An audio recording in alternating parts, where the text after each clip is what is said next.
Le cycle de la maladie du sommeil commence par une piqûre de la mouche tsetse. Si la mouche pique une personne déjà malade, elle ingère des parasites avec le sang.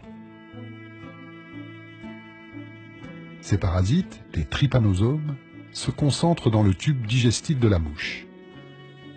20 jours plus tard, les parasites migrent dans les glandes salivaires de l'insecte. À la prochaine piqûre, la mouche tsetse contaminera une nouvelle victime.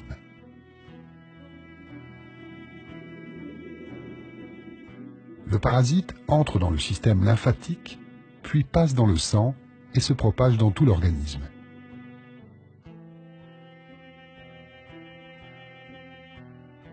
Dans un premier temps, les défenses immunitaires attaquent les parasites. Pour se défendre, le parasite mute, prend une nouvelle forme, échappe au système de défense de son hôte, jusqu'à ce qu'une nouvelle vague d'anticorps le reconnaisse et l'agresse.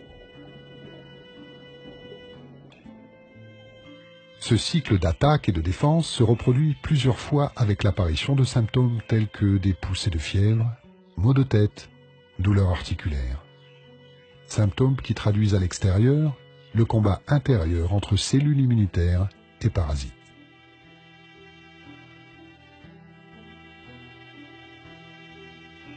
Mais ces symptômes sont parfois trop légers pour être détectés, alors que justement c'est au cours de cette première phase que la maladie pourrait se soigner le plus facilement.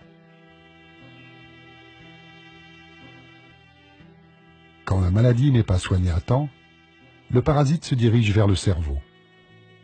Un filtre protège le cerveau des agents pathogènes, des toxines et des hormones qui circulent dans le sang, la barrière hémato-encéphalique. Mais le trypanosome réussit à la franchir. À ce stade, comme la barrière hémato-encéphalique bloque aussi certaines molécules médicamenteuses, la maladie est bien plus difficile à soigner.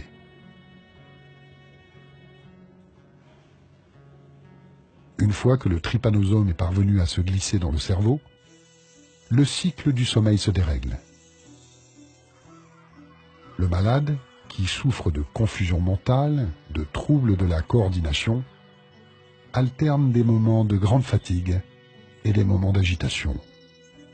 Il dort le jour et veille la nuit.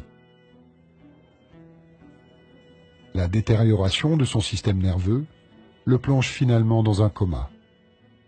Sans traitement, c'est la mort.